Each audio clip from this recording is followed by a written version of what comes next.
அன்பு உறவுகளுக்கு இனிய வணக்கங்கள். இன்றைய பதிவுல கடகராசி அன்பர்களுக்கு இந்த நவம்பர் மாதம் கிரக நிலைகள் உங்க வாழ்க்கையில மிகப்பெரிய நிறைய மாற்றங்களையும் திருப்பு முனைகளையும் ஏற்படுத்த காத்துட்டு இருக்கு.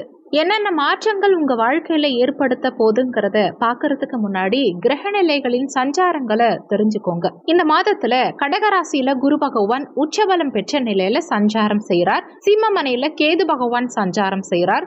கன்னியாமனையில சுக்கிரன் நீச்ச நிலையில சஞ்சாரம் செய்யறார். துலாம் ராசியில சூரியன் நீச்ச நிலையில சஞ்சாரம் செய்யறார். விருச்சகத்துல செவ்வாயும் புதனும் இணைந்த நிலையில சஞ்சாரம் செய்யறாங்க. கும்பமனையில ராகு பகவானும், மீன ராசியில சனி பகவான் வக்ரகதியிலையும் சஞ்சாரம் செய்யறாங்க. கிரக பெயர்ச்சியை பொறுத்த வரைக்கும் 5 முக்கியமான பெயர்ச்சிகள் இந்த மாதத்துல நிகழ இருக்கு.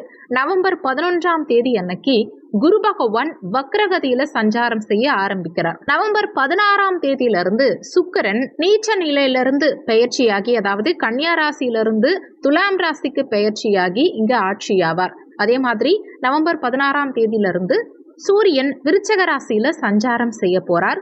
நவம்பர் 9ஆம் தேதியிலிருந்து புதன் வக்ரமாக போறார். நவம்பர் 29ஆம் தேதி வக்ர நிவர்த்தி ஆயிடுவார். நவம்பர் 27ஆம் தேதி மாத பிற்பாதியில சனி பகவான் வக்ர நிவர்த்தியாரார். இந்த கிரக நிலைகளின் சஞ்சாரங்களும் மாற்றங்களும் உங்க வாழ்க்கையில ஏற்படுத்த போற தாக்கங்கள் என்னங்கிறத இப்ப பார்க்கலாம்.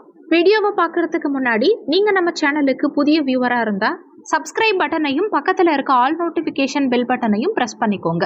கடகராசியை பொறுத்த வரைக்கும் புனர்பூசம் 4ஆம் பாதம், பூசம் 1, 2, 3, 4ஆம் பாதங்கள், ஆயில்யம் 1, 2, 3, 4ஆம் பாதங்களை உள்ளடக்கியது கடகராசி.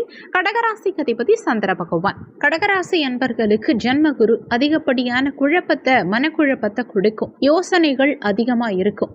ஒன்று மாத்தி ஒன்று யோசிச்சுட்டே இருப்பீங்க. பணம் சார்ந்த யோசனை அதிகரிக்கும். மென்டலி கொஞ்சம் ப்ரெஷர் அதிகமா இருக்கு. மன அழுத்தம் அதிகமா இருக்கு. மனசுல நிம்மதி இல்லை. விறுவிறுப்பா போற மாதிரி இருக்கு. மைண்டு ரொம்ப யோசிச்சுட்டே இருக்கு. தூக்கம் வர மாட்டேங்குது. ஹெல்த்தும் ஸ்டேபிளா இல்லை. ஹெல்த் வைஸ் கொஞ்சம் தொந்தரவுகள் இருக்கு. இப்படிங்கிற மாதிரியான குற்றச்சாட்டுகள் கடகராசி அன்பர்களுக்கு இந்த மாதத்துல அதிகமாவே இருக்கும். 6ஆம் அதிபதி குரு நம்ம ராசியிலேயே உச்சம். அது நிறைய யோசனையையும் குழப்பத்தையும் கொடுக்கும். தெளிவான முடிவெடுக்க முடியாத சூழ்நிலையை உண்டாக்கும். அடுத்து வக்ரமாறார். 11ஆம் தேதியிலிருந்து குரு பகவான் வக்ரமாறார். இந்த வக்ர காலகட்டங்கள்ல இந்த குழப்பங்கள், இந்த தெளிவில்லாத மனநிலையில மாற்றம் இருக்கும். ஒரு மன தெளிவு பிறக்கும். 11ஆம் தேதிக்கு பிறகு மன தெளிவு பிறக்கும். இருந்தாலும் உடல் ஆரோக்கிய ரீதியா ஒரு சில தொந்தரவுகளை ஏற்படுத்தும். ஆனாலுமே உங்க ராசியில குரு வக்ரமாறது ஒரு வகையில நல்லதுதான். 6ஆம் அதிபதியா இருந்து குரு உச்சமாறது குற்றமான அமைப்பா இருந்தாலும் அவர் வக்ரமாறது ஒரு வகையில நல்ல அமைப்பு தான். 2ஆம் இடத்துல கேது பகவான் சஞ்சாரம் செய்யறார். குடும்பஸ்தானத்துல கேது சஞ்சாரம் செய்யறது சுமையான அமைப்பு தான். அதுலயும் 2ஆம் இடத்து அதிபதி சூரியன் முதல் 16 நாட்களுக்கு 4ஆம் இடத்துல நீச்ச நிலையில இருப்பார். அதனால குடும்பம் சார்ந்த வகையில கவனமா இருக்கணும். குடும்பத்துல தேவைகள் அதிகரிக்கும். குடும்ப சுமை அதிகரிக்கும். குடும்ப உறுப்பினர்களோட அடிக்கடி வாக்குவாதங்கள் ஏற்படுறதுக்கு வாய்ப்புகள் உண்டு. குடும்ப உறுப்பினர்கள் கிட்ட அனுசரித்து செல்வது நல்லது. பணம் சார்ந்த விஷயங்கள்ல அடிக்கடி கருத்து வேறுபாடுகள், பிரச்சனைகள் ஏற்படலாம். கொடுக்கல் வாங்கல் சார்ந்த விஷயங்கள்ல கவனம் அவசியம் தேவை. பேச்சுவார்த்தைகள்ல நிதானம் அவசியம் தேவை. சில இடங்கள்ல பேச தெரியாம பேசி மாட்டிக்கிறதுக்கு வாய்ப்புகள் அதிகம். வார்த்தைகள்ல கவனம் நிதானம் அவசியம் தேவைப்படும். கண் சார்ந்த பிரச்சனைகள் ஒரு சிலருக்கு ஏற்படுறதுக்கு வாய்ப்புகள் இருக்கு. இந்த காலகட்டத்தில் யாருக்கும் அவசரப்பட்டு வாக்கு கொடுக்காதீங்க. வாக்கு கொடுத்தா வாக்கு காப்பாற்ற முடியாத நிலை இருக்கலாம். அடுத்து 3ஆம் இடத்துல சுக்கிரன் நீச்சம். 4ஆம் இடத்து அதிபதி சுக்கிரன் 3ஆம் இடத்துல நீச்சம். 4ஆம் இடத்துல சூரியன் நீச்சம். முதல் 16 நாட்களுக்கு உங்க உடல் ஆரோக்கியம், மன ஆரோக்கியம், சுய முன்னேற்றம் இது சார்ந்த விஷயங்கள் எல்லாத்துலயுமே கவனமா இருக்கணும். உணர்ச்சி வசப்பட்ட அவசர முடிவுகள் எதுவும் எடுக்க வேண்டாம். இந்த மாதத்துல கோபம் அதிகமா வரதுக்கு வாய்ப்புகள் உண்டு. அடுத்து வண்டி வாகனத்துல ஏதாவது மாற்றம் ஒரு சிலர் பண்ணுவீங்க.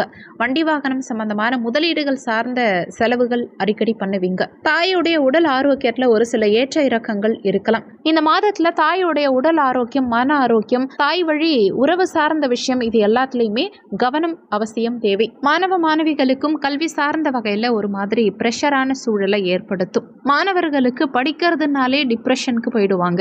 அதிகமா படிக்கிற மாதிரி இருக்கு.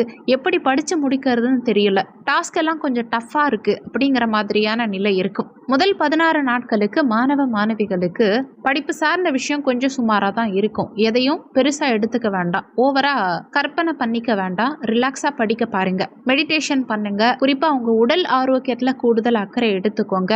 உடல் ஆரோக்கியத்திலையும் மன ஆரோக்கியத்திலையும் அக்கறை எடுத்துக்கிட்டீங்கனாலே 16ஆம் தேதிக்கு பிறகு படிப்பு சார்ந்த விஷயங்கள், தெளிவில்லாத மனநிலை, இது எல்லாமே மொத்தமா சரியாயிடும். அடுத்து 5ஆம் இடத்துல செவ்வாய் புதன் மாத பிற்பாதியில சூரியனும் இங்க இணைந்து சஞ்சாரம் செய்ய போறார். 5ஆம் இடத்து அதிபதி செவ்வாய் இங்க ஆட்சியான நிலையில இருக்கிறது மிகப்பெரிய பலம். குழந்தை பாக்கியம் இல்லாதவர்களுக்கு குழந்தை பாக்கியம் சார்ந்த வகையில சுப செய்திகள் நிச்சயமா கிடைக்கும். ஒரு சில தடை தாமதத்துக்கு பிறகு சுப செய்திகள் கிடைக்கும். பிள்ளைகளால ஆதாயம் இருக்கும். பிள்ளைகளுடைய வளர்ச்சி முன்னேற்றம் சிறப்பா இருக்கும்.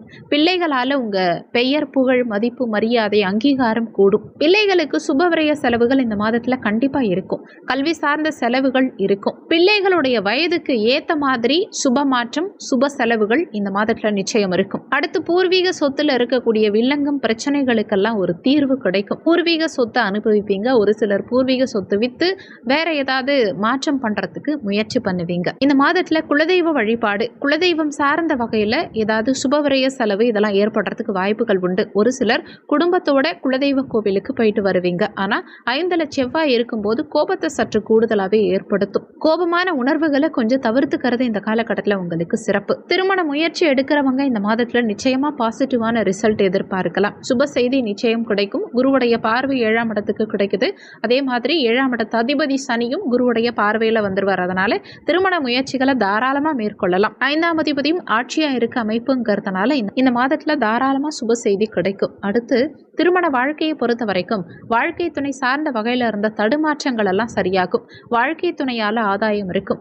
வாழ்க்கை துணை உங்களுக்கு சப்போர்ட்டிவா இருப்பாங்க.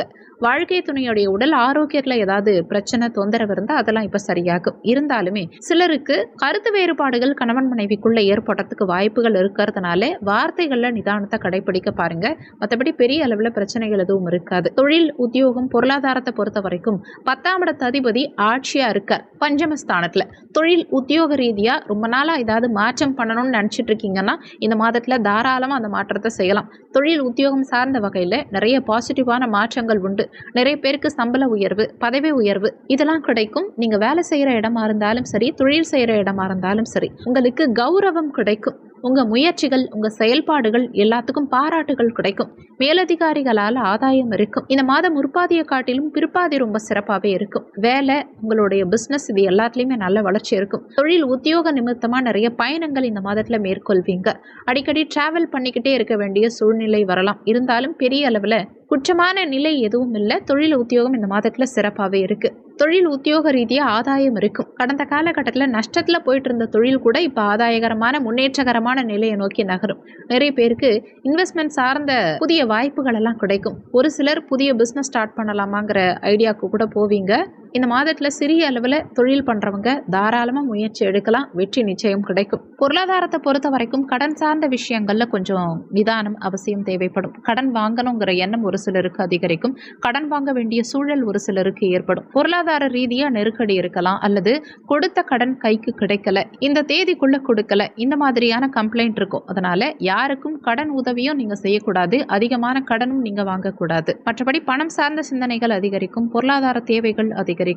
மாத முற்பாதி சற்று கடினமா இருக்க மாதிரி இருந்தாலும் 2ஆம் பாதி நல்லாவே இருக்கும். பண தேவையெல்லாம் கூட மாத பிற்பாதியில நீங்க சரி பண்ணிடுவீங்க. முதல் பாதி மட்டும்தான் கொஞ்சம் டஃபா இருக்கும். செலவை பொறுத்த வரைக்கும் இந்த மாதத்துல மாத்தி மாத்தி ஏதாவது செலவு வந்துகிட்டே இருக்கும். ஆனா பெரும்பாலும் சுபவிரய செலவுகளா தான் இருக்கும். நல்ல விஷயத்துக்காக தான் செலவு பண்ணுவீங்க. குடும்பத்துக்காகவோ இல்ல உங்களுடைய பர்சனல் விஷயங்களுக்காகவோ செலவு பண்ணுவீங்க. ஓவராலா இந்த நவம்பர் மாதத்தை பொறுத்த வரைக்கும் பெரும்பாலும் உங்களுக்கு பாசிட்டிவா தான் இருக்கும். ஆனா மாதம் முற்பாதி கொஞ்சம் சுமாரா இருக்கும். பிற்பாதி சிறப்பாகவே இருக்கும். உடல் ஆரோக்கியம், மன ஆரோக்கியம், உங்க பேச்சுவார்த்தை, பொருளாதாரம் இதுல மட்டும் கொஞ்சம் கூடுதல் அக்கறை எடுத்துக்கிட்டாலே போதும். மற்ற எல்லாமே உங்களுக்கு சிறப்பா தான் இருக்கு. சொல்லியிருக்கக்கூடிய பலன்கள் கோச்சார பலன்கள். இது வெறும் 20% தான் ஒர்க் பண்ணும். மீதி 80% உங்க சுய ஜாதகத்துல, ஜனன கால ஜாதகத்துல உங்களுக்கு என்ன தசாபுத்தி நடக்குது, தசாநாதனும் புத்திநாதனும் எங்க சஞ்சாரம் செய்யறாங்க, என்ன மாதிரியான சாரம் வாங்கியிருக்காங்க, இந்த மாதிரி நிறைய விஷயங்களை பொறுத்து 80% உங்க வாழ்க்கையில எல்லாமே நடக்கும். அதனால வீடியோல சொல்லி இருக்கிறது அப்படியே என் வாழ்க்கையில நடக்கும்னு நினைச்சு எதுவும் பயப்பட வேண்டாம். ஜாதகம் பார்க்கறதா இருந்தா வீடியோல ஜாதகம் பார்க்கன்னு கொடுத்திருக்க நம்பருக்கு வாட்ஸ்அப் பண்ணுங்க. இந்த வீடியோல உங்களுக்கு ஏதாவது சந்தேகம் இருந்தா கீழே இருக்க கமெண்ட் செக்ஷன்ல சொல்லுங்க. நன்றி. மற்றும் ஒரு நல்ல பதிவோடு மீண்டும் உங்களை சந்திக்கிறோம்.